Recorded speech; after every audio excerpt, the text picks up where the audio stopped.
Continuar falando de crianças e falando de humanização. Existe hoje, no mundo inteiro, né, uma percepção de que a saúde, o tratamento médico, ele tem que ser sempre humanizado. E os hospitais, as clínicas, todas elas têm se esforçado para tentar promover essa humanização. A gente vai mostrar fotos do Hospital Infantil Lucídio Portela, que passou a promover, a partir desse final de semana passado, do último sábado, um passeio terapêutico com crianças que sofrem de AME, que é atrofia muscular espinhal tipo 1. São pacientes de internação prolongada, ou pacientes que às vezes moram no hospital e que ficam sempre no quarto do hospital, lá no apartamento, o tempo inteiro. E são crianças, né? Então, aí a gente pode imaginar a importância desse tipo de atendimento e também de oferta que o hospital está dando. Essa foto é muito bacana, porque mostra 2 pacientes, 2 crianças, fazendo esse passeio. Nós estamos aqui com a pediatra Lorena Mesquita, do Hospital Infantil Lucídio Portela. Doutora Lorena, primeiro eu queria que a senhora explicasse para a gente como é feito esse passeio, quais são os tipos de pacientes que fazem parte desse tratamento, que deixa de ser também um tratamento que faz parte de tudo que um hospital pode oferecer, né? Bom dia a todos. Bom dia. Primeiro falar que quando você diz assim, morador, eles realmente são moradores. Às vezes as pessoas não entendem o que é ser morador, mas ser morador de um hospital é não ter perspectiva nenhuma neste momento de ir para casa. Então, é realmente morar. As famílias, elas dormem, acordam, elas literalmente moram dentro do hospital. Elas dormem numa cadeira mais acolchoada, improvisada ali, do lado das crianças, do lado do leito da criança. Então, quando a gente faz um passeio terapêutico, a gente visa levar essas crianças para a área externa do hospital, né? Claro que com todo cuidado, vai com um profissional, vai com uma fisioterapeuta e vai com a técnica de enfermagem, e elas ficam ali naquela área externa do hospital. Às vezes as pessoas não dão tanto valor, Cíntia, mas é ver o sol, é ver uma árvore, pegar um vento, é ver um passarinho, porque essas crianças, tudo que elas veem todos os dias da vida dela é um teto de hospital. Elas ficam fechadas dentro de uma enfermaria, olhando para o teto, olhando para um profissional, sendo aspirada, receber medicamento. Então, esse passeio terapêutico, ele é humanizar aquela criança, é devolver para aquela criança o olhar ao sol, eu ter noção do que é dia, do que é noite, é levar para aquela criança não só remédio, mas levar também mais humanidade, mais amor. Às vezes as famílias vão para lá para fora. Ontem a gente fez um passeio de uma dessas fotos de uma criança que ele nem é de AME, é um paciente de um tumor cerebral, é um paciente que é um tumor grave, e ele falou para mim, ele queria o sol. Eu disse, mas o sol tá quente. Tia, eu quero o sol pegando em mim. Então, assim, às vezes a gente não dá, a gente vai refugir do sol. E ele queria ir para o sol. Tem a foto essa aí, ó, você vê que ele está realmente no sol, ele pediu. Então, assim, a criança passa a dar valor até mais a esses momentos, assim. E você vê que era um horário que não era um horário tanto de visita, mas a família estava. Então, a família ficou ali ao redor dele, tá claro que com toda a proteção, todos com máscara. Às vezes os irmãos vão, que são crianças que não podem entrar dentro do hospital. Então, a gente fala, ó, vamos lá para fora, lá ao ar livre, os irmãos colocam máscara e tem esse contato. E isso, assim, é importante demais. A família agradece, a criança agradece. Ele fala, tia, agora eu tô mais forte. E quando você faz um passeio desse, a criança acha assim que, ó, eu já tô bem. A tia tá me levando lá para fora, então é porque eu tô bem, então eu tô perto de ir para casa. Psicológico também. Psicológico, e em tudo. Tratamento, principalmente de uma criança, não é só remédio. Tratamento não é só fisioterapia, não é só aqueles aspirações. O tratamento, ele envolve também o carinho, o amor. E esse passeio para eles é fundamental. E a gente faz diversos passeios. A gente já levou pro shopping. Então, a gente geralmente leva final do ano para ver o Papai Noel. Então, as famílias vêm para cá, a gente leva para o shopping, é um momento mágico. O shopping abre antes para a gente e todo mundo se emociona. Desde o Papai Noel que chora, a família também. Já levamos para uma área que é bem coberta de árvores também, ali na Raul Lopes. Levamos a criança para lá e eles vendo assim, coisas simples, eles vendo um passarinho, eles viram animais, eles viram um cachorrinho que tinha lá, então assim, eles ficam emocionados, e a gente vê, são crianças que têm AME, eles não falam, mas eles demonstram pra gente com o olhar, com aquele brilho nos olhos, e a gente fica encantada. Então, cada vez que a gente leva uma criança que faz um passeio desse, faz com que a gente se sinta mais motivado para fazer diversos outros passeios. Inclusive, doutora, hoje os hospitais buscam esse tipo de humanização. Eu vejo alguns hospitais, por exemplo, aceitam animais de estimação indo visitar, esses passeios também, e outras situações, tem aquela terapia que é antiga, né, que ficou conhecida pelo Pat Williams, né, que criou lá nos Estados Unidos, eu acho, que era dos palhaços visitarem. Então, tudo isso nós temos. Vocês agora, também têm, né? Por exemplo, agora o carnaval foi uma banda. A gente faz, claro, assim como eu sempre enfatizo, a gente tem todos os cuidados. Mas foi uma banda. E assim, Cíntia, posso até depois passar as imagens, as crianças todas enfeitadas no carnaval, sabe? Já, assim, coisas simples. A gente faz aniversário. Ontem tinha um dos meninos que estava de aniversário. A gente providencia um bolo, a gente providencia os salgadinhos, para fazer todo um movimento assim para a criança.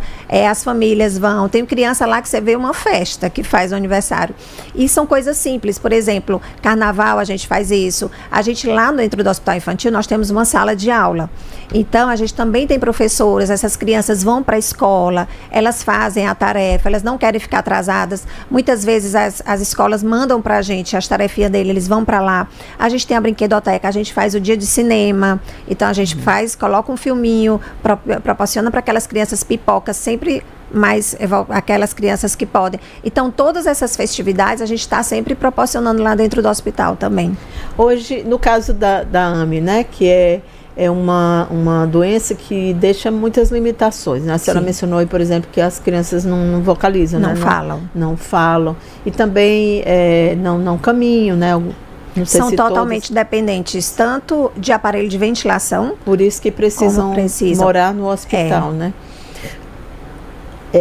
Hoje, vocês têm quantos pacientes assim que moram no hospital? Hoje nós temos que moram literalmente do hospital, são 8 crianças. 8 crianças. Nós temos uma menina que já tem 12 anos, que é a Irislene, que ela hoje tem a Irislene de 12. Tem uma que é a Josiane, que ela já fez 16 anos agora, então... Nossa, ela mora desde que ela nasceu? Mora. Ela foi para o hospital já um pouquinho, já quase com 1 ano. A Irislene, que está há 12 anos, ela mora no hospital com meses, desde meses. Aí teve o Jason, que você até entrevistou a mãe dele, que ele morou também no hospital 12 anos. Eu lembro do Jason. E aí temos a Lariane de 2, tem o outro que já tem 6, e assim... as famílias são divididas, a mãe tem que sair muitas vezes da sua casa e deixar os outros filhos para ficar com as crianças no hospital. Essas crianças nem todas são daqui de Teresina, né? Não. Muitas mães vêm de fora. Era o caso, inclusive, do Jason. A mãe morava... de Minas. Nós temos muitas crianças do Maranhão, nós temos crianças de União, nós temos crianças de José de Freitas, então... São poucas as crianças que são de Teresina. Então, muitas vezes a mãe tem que se deslocar, deixar suas famílias, deixar seus filhos, seus outros filhos, para ficar com o seu filho morando no hospital, para se dedicar a eles, né? Então, tem mães lá que elas largaram realmente a casa, tudo, e estão lá morando com seus filhos dentro do hospital. E ainda tem as questões que muitas vezes... as mães ficam sozinhas nessa luta, né? Muitos homens abandonam. E lá a gente tem, dessas crianças, tem um pai que fica sempre com o filho, que é o pai do Gabriel. Mas as outras crianças que ficam são as mães. Todas são mães, Todas né? são mães. Assim, quase todas que eu já entrevistei, elas... acabaram se separando. Eles a gente não entendem, né? Por que ela tem que se dedicar. Por que tem que se dedicar. E é interessante que, às vezes, Cíntia, a gente pensa muito na criança, mas lá no hospital a gente também pensa da mãe. O que nós fizemos? A gente fez um salão de beleza para elas, que é um salão que é cuidar de quem cuida. Então, para devolver para essas mães isso, de ser mulher, agora, né, março, Dia da Mulher, que é um dia que a gente muitas vezes fala muito sobre a mulher, mas a gente faz isso todos os dias com essas mães. A gente fala, claro, que tem um auxílio psicológico, tem tudo isso, mas a gente também devolve para essas mães isso, delas irem lá para um salão. É realmente um salão que a gente montou dentro do hospital. E elas vão lá, e lá elas podem escovar o cabelo, lá elas fazem as unhas, lá elas pintam os cabelos, e umas ajudando as outras. Então a gente fez com o intuito disso, de também proporcionar esse tratamento para essas mães também, não só para seus filhos. Acabam criando laços entre elas, né? Sim, e uma ajudando as outras. E certamente com o próprio hospital também, porque você ter um paciente que já está há 15 anos... Somos uma família, literalmente uma família, uma segurando ali na mão das outras, e a gente vê todos os dias. Por exemplo, ontem a Laila, que foi embora, voltou para Minas, me mandou mensagem, dizendo que está com saudade. Saudade da rotina, são 12 anos dentro de um hospital. Então, ela manda mensagem que está com saudade da rotina, ela ainda não está sabendo viver uma rotina fora para Minas. Por quê? Porque ela tem os outros 2 filhos lá em Minas Gerais. Ah, sim. Aí ela está morando lá. Entendi. Então, ela está cuidando, ela tem hora que ela diz, doutora, eu não sei, a minha rotina era acordar dentro de um hospital, me alimentar dentro do hospital, dormir dentro do hospital, e realmente a gente vira uma família.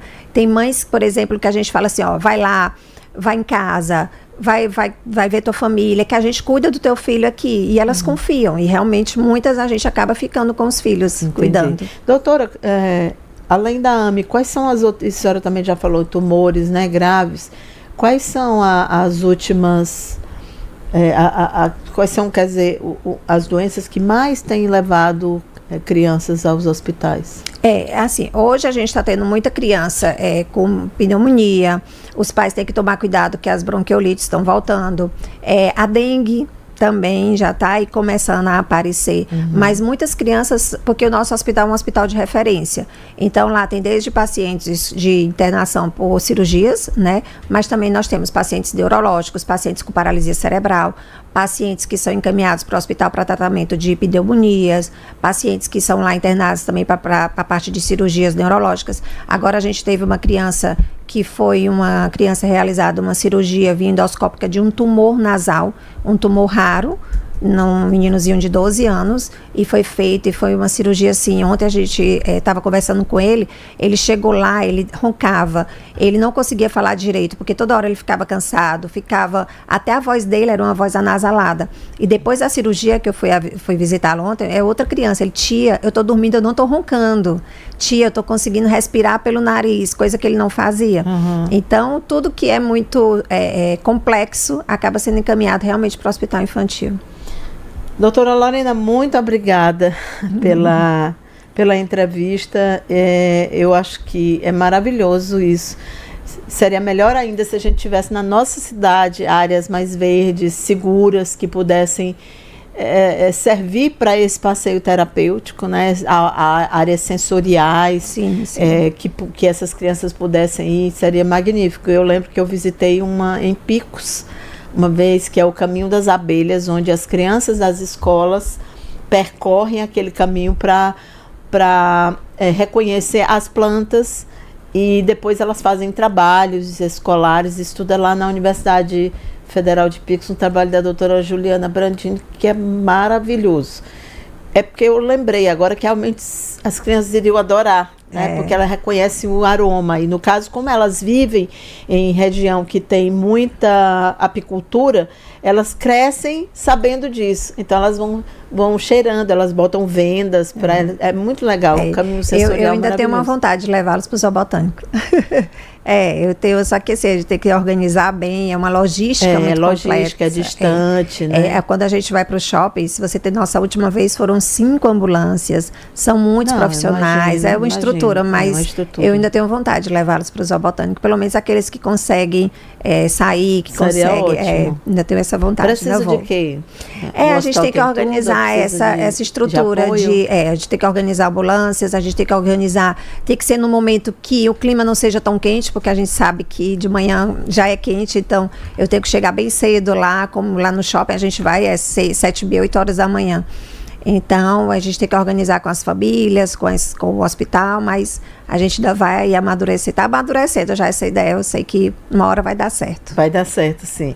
Doutora, muito obrigada. Disponha. Obrigada pela entrevista, pela participação, parabéns. ao hospital, né, por essa humanização, enfim, por tudo, né? São muito bonitas as fotos, os registros das crianças nesse passeio terapêutico. Obrigada, bom dia, bom trabalho, doutora. Obrigada. 7h42, já já a gente vai participar do